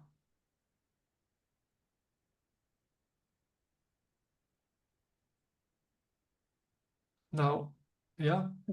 What are Because you referring to though? What do you see that I'm believing? In other words, about my pain? What do you, or the fact that I wake up clenching, you think I'm believing something in my sleep? Like, yeah, this is the introduction to what I wanted to actually say. What I wanted to say is this: you are imposing you a way of life, that you are living life through what thought is imposing you. Tammy has to be this way. Tammy has to work. Tammy has to do this. Tammy has to be enlightened. Tammy has to be zen. Tammy has to be peaceful. Tammy has to be this. Tammy, and I'm telling you, you don't have to be any of that. This is a lie. You can be angry. You can scream at people. You can do whatever you want. This is a lie. His thought is imposing you a way of life, and this way of life is is producing a lot of tension. And I'm saying, get rid of that, of those beliefs. Your life doesn't have to be that way. mhm. You can live the life the way you want. That's why I'm asking you, what life do you want?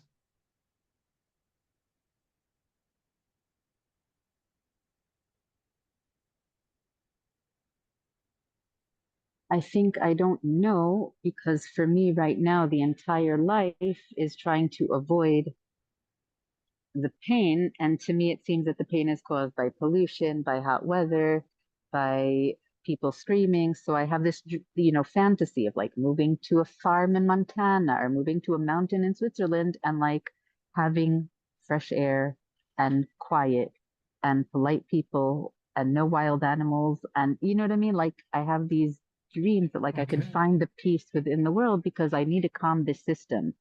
So if the system is calm and I become enlightened or am at rest, I don't know what I'll actually want for my life. But at this point, my whole life is geared around I need to calm this down, and whatever seems to calm it down, which is beautiful nature, feeling safe, the air is cool enough, it's clean enough, being around people that I love, having deep conversations, helping like with my music or teaching or kids, those things seem to bring me joy, but maybe it's just because I feel meaningful and like my life is worth something and I'm helping other people feel happier. So I feel joy. I don't know. I'm very psychologically messed up as like, is that ego to want to help people and be meaningful, or is that a joy of life? Is that something that's a result of trauma, me feeling like I have to prove my worth and that my existence is significant or valid only if I help others, or is that something I naturally enjoy? So I'm very confused about those things. Yeah, you are confused, but there is no clarity to find there. I mean, What do you mean there's no clarity to find them?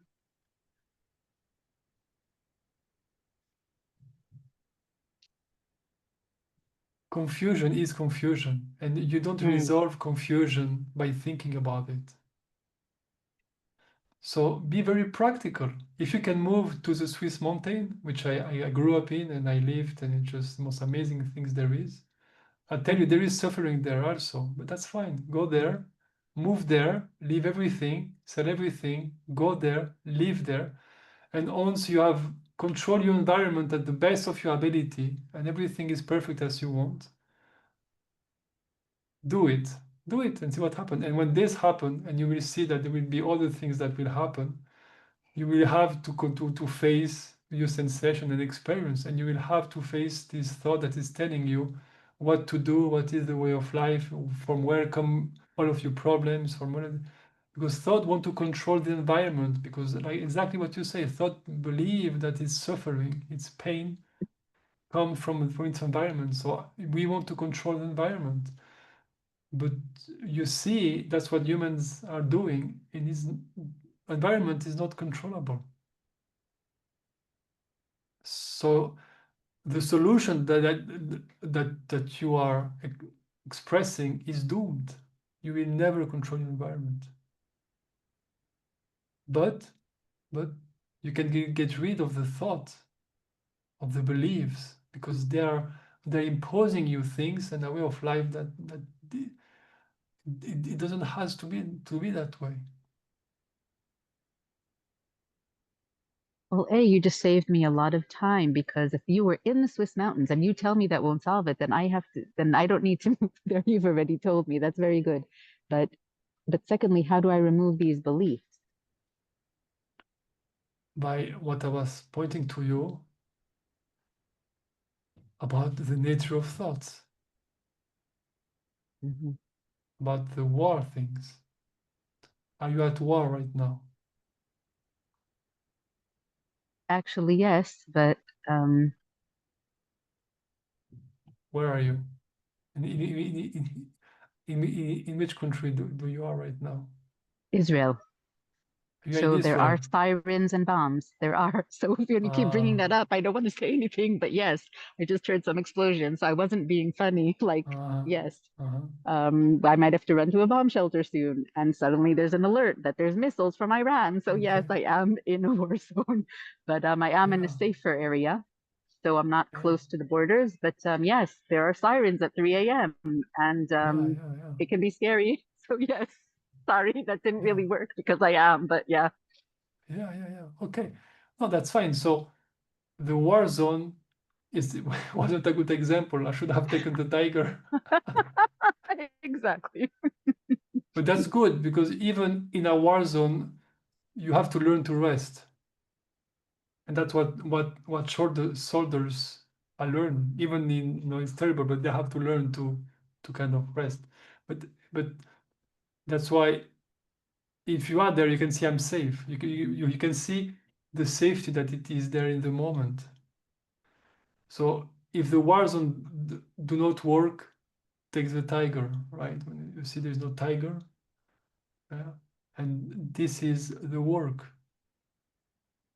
The work is exploring the belief that the thought appear, because thought is always predicting the future based on the past,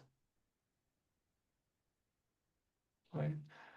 So there is a belief about a bomb will come to you, or someone will shoot you, or something will happen and you will feel pain. But the fact is that it's not happening. And that's a very important fact, that it's not happening. It's very, very important. It maybe happen in the future or things like this, but right now it's not happening. And right now there's nothing you can do about it, right? Because you are here, you go there, but so if it is not happening and there is nothing you can do in the future, there is no, this thought is useless. That's my approach. Like, if there's no tiger right now, I don't have to think about a tiger. And if I'm not a hunter tiger and I'm not a guardian of zoo, and I don't live in the jungle, I don't have to prepare myself for tiger. So therefore, the thought of a tiger is really a distraction from that perspective. You see? Yeah, to my mind, I need to be like a Girl Scout, like ready for any eventuality. In other words, like a dog, like you say, tiger. To me, my body reacts to dogs like a tiger. A free dog running towards me is a wild animal running towards me. So I feel I always need to be prepared. Otherwise, I deserve what's coming to me. Like I should always be trying to think about how to make money, how to escape, how to like all the things that could Yeah. happen in life. I feel I need to be prepared. Otherwise, of course, it's going to happen, and then I have no one to blame, like this. But Yeah. But you see, this is the weird situation you are in, because your mind want to be prepared for the fear of the future. It think about it, but the thinking about it is producing what you want to avoid. true, exactly right. So you are living in the place that you want to avoid, and the mind is protecting itself by saying, but you need to be prepared. I'm saying you will be better prepared if you don't think about it, because you will sleep better, you will have maybe do sports, you have more energy, and if a tiger actually arrive onto you, you will have the energy to fight it. But if you don't sleep because you are afraid of tiger, when a tiger will arrive, you will not even see, because you will be thinking about the tiger. You will not even see it because you're not here, you're not watching it. And that's the madness of the mind. The mind want to prepare for event that can happen in the future to prevent it, but the thinking about it is causing the effect right now. So Exactly right. instead of living at peace for 4 years and then taking a bullet, or because you were just at bliss or doing yoga in the park and someone shoots you, okay, you get shot, you have pain, you survive, maybe not, you have consequence, who knows? And then what? Then you go back to be at bliss. Instead of this, you are telling me, no, I live in fear, I don't sleep, I'm tense, but I have to be prepared. I mean, it doesn't make sense. You see? Yeah. So I am so when I point to the absurdity of the thought, you want to hold to these thought patterns because you want to be ready for the future, right? So Yeah. you have to see, you will have to make a choice. You want to be happy now, or you want to continue to try to prepare for things that you don't even know that will happen or not. Yeah. Well, I've wasted my entire life on being terrified. Exactly, it is wasted. And the question is, Wow. do you want to keep at it, or you want another way?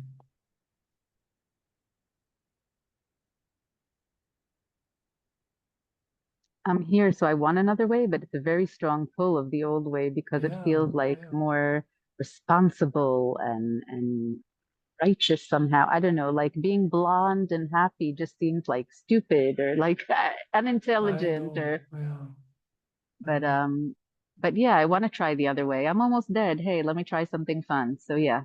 Yeah, yeah. You see, look around. Look around the politician or anywhere. Look around. You will see it's full of very intelligent people, and we are all miserable. So really, does it work? And full of wars still going on. Just madness, constantly madness. Everyone want Yeah. to be at peace, and war is it's constantly happening. So what is wrong? It is this mechanism, it is madness. And I will tell you a personal experience. Maybe it can be useful. When I was young, I was bullied a lot at school. So it was very difficult for me at school. So when at some point, and then I was in the army, which was very difficult too. And then when I stopped this, I started to do martial art because I wanted to be ready. I wanted, to kind of like this energy, like you said, I want to be ready. I have to be prepared. If someone attacked me, I have to fight. I have to, and I did it for years, and I hurt myself. That's why I have chronic pain and things like this. And at some point, I woke up I was training every day, like I was working full time. I was training morning, lunch, and night, and I was fighting on the weekend. And it's just I made my like, training for fighting, not fighting in the street, but doing tournaments and things. And one day I woke and I have pain, and I was training in pain. You know, like you say, power through. I woke up one day because I had training at 5. You know, so I think I woke up at 5:30. I was in my bed, and I was just in pain. I was just tired. I was in burnout of work, of trainings. I was just pain. I woke up and I felt pain, so much pain. And I woke up to say, I will have to train again 2 hours, go to work 8 hours, and train again 7 hours, and go to sleep 4 hours, and go again for the week. And I just, this is madness. I'm training to be safe, and I'm not safe in the life I'm living. What's happening here? Um, that's what I was saying about at the beginning, but we lost goal of the purpose. I train to feel peace to feel at peace in my life. So I started to training, which is great. You know, if you don't feel peace, it's good. You can do boxing or you buy a gun, you know, that's good. You know, if you want to feel peaceful, that's fine. But when what you want, the tool, right, that is supporting you to feel peace in your life becomes the real issue, the real problem, the source of suffering, I lost the goal of what I was doing. And that's what the mind is doing. The mind wants to be safe. That's great. Do everything you can to be safe. But, you know, there is a limitation of safety here, which is you're going to die at some point. From a bullet or from a disease, or, you know, just go on the internet and you will see it's, the possibility are infinite. So therefore Yeah. what? What? You can be prepared. The possibility are too infinite. So then what? I suggest be happy now, and when trouble arrive, you will deal with it. Don't worry about it. That all is good, except when I wake up with intense chronic pain and then the mind goes crazy to try and solve it. And maybe if I manipulate my environment, if I have the clean air, if I have the certain food, if I figure out how to not have chronic illness and not have chronic pain, then I could be at peace. So maybe there's something there as well, like trying to solve that. Yeah, well, see the crazy mind. When you have done everything you could to heal your body and to control your environment, which is always limited, when you have done this, you will see it and feel sensation and absorb this understanding that I'm proposing here. See the madness of the thoughts. And remind yourself, I'm safe here now. I'm safe here now. Maybe, yeah, tomorrow, but now I'm safe. Now I'm good. And check it. Check the room. Check your sensation. But if there's intense pain, how is that being safe? You mean even with that, with the body screaming at me, like still tell myself I'm safe now? Like, Well, you said we can't deal with that until the thoughts are clearer. no, I mean, you will see, I promise you, if you see the nature of thought, if you really see the mechanism that I'm telling you, the intensity of sensation, the intensity of pain will drastically shift and change. Mm. Try this, really. Try to see the madness. And it's normal for the thought to seek a solution. That's fine. But to recognize the limitation of that solution and see how fast it goes into paranoia, which is almost instantaneous. So even when I feel like it's an emergency, because my body's on fire and I woke up like this and my entire body is killing like fireworks, I should still not go into the thought that's trying to save me and solve it and heal it and figure out if it's psychological or if I should take medicine or what should I do that day. Even then, to see that thought is just thought and it's not going to solve my sensation kind of thing, and just stay with the sensation. Oh, I'm saying do everything you want. Yeah. I mean, even if you choose to go to the doctor and take pills, Okay, between this choice that you woke up, I will go to the doctor, and the meeting with the doctor, all of this time taking a shower, washing your teeth, and preparing yourself, thought is not needed there. When you are the doctor and he talk to you, let thought, and he will explain the option. You can do this, you can do that. Pick one, whatever the one you think is the best. And between this choice and the application of that choice, there is no need of thoughts. Right. So And just get then rid of, when am I crazy? Am I lazy? Am I wasting my life? Like all of that is not necessary, in other words. exactly. Right. You see, it's not about the choice, it's about what is between, in a way, if this is helpful. Right. Thank you. I will And definitely try that. Yeah. What were you yeah, saying? thank you, Tammy. Thank you so much. Can I just comment something on that? Not that I know much about it. I just, well, like had two associations or one. Definitely, when I was going through some, let's say, time with pain, I heard the phrase that you should let your body do whatever it needs to do, like you let your heart beat, you let it breathe, and so on and so forth. It's just like a thing that you cannot control in any way. And for me at that time, it was helpful because it took somehow this pressure away that I need to do something about it.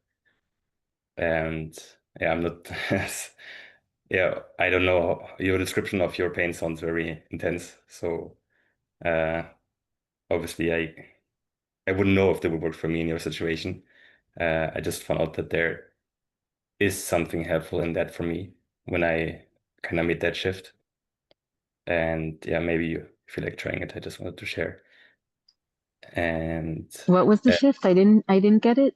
Can you at the repeat shift, that? when I realized that, or when I took the perspective of, I will just let my body do whatever it wants to do. Like, when it's my heart is beating, I cannot influence it. When I'm sweating, I cannot influence it. When, I don't know, my leg goes numb, I cannot influence it.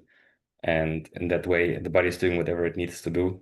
And it's just, yeah, like a dog. I don't know, but just let it do. And the other thing is for thoughts, for me, it's always helpful to see how something is already true and I just didn't notice.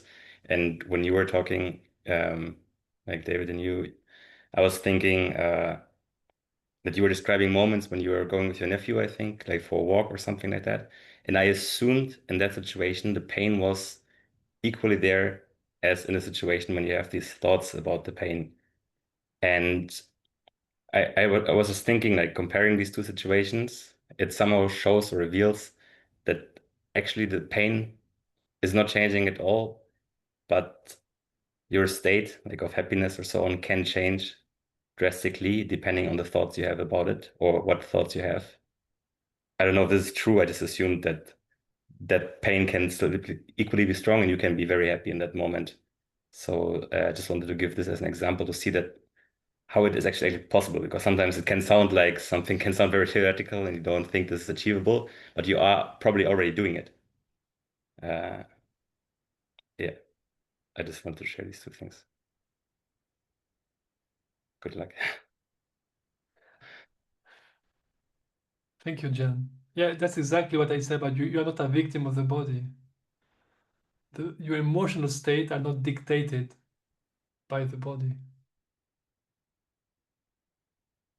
Even though challenge can still happen in the body, and most probably will, because of the way it is appearing. Dysfunctional body are what seem to be happening at some point.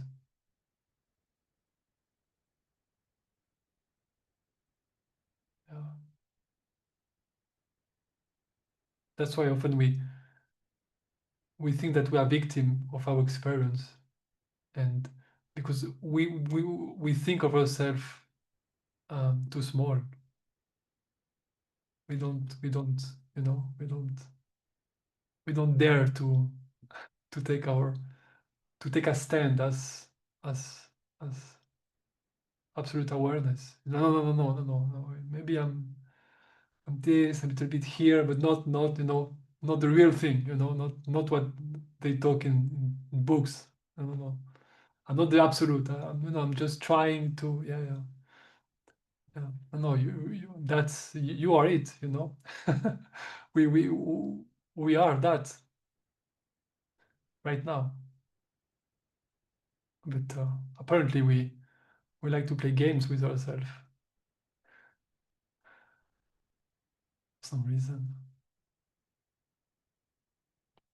Yeah, thank you for sharing, Jian and Tammy and Ray and Doris and everyone. Okay, thank you.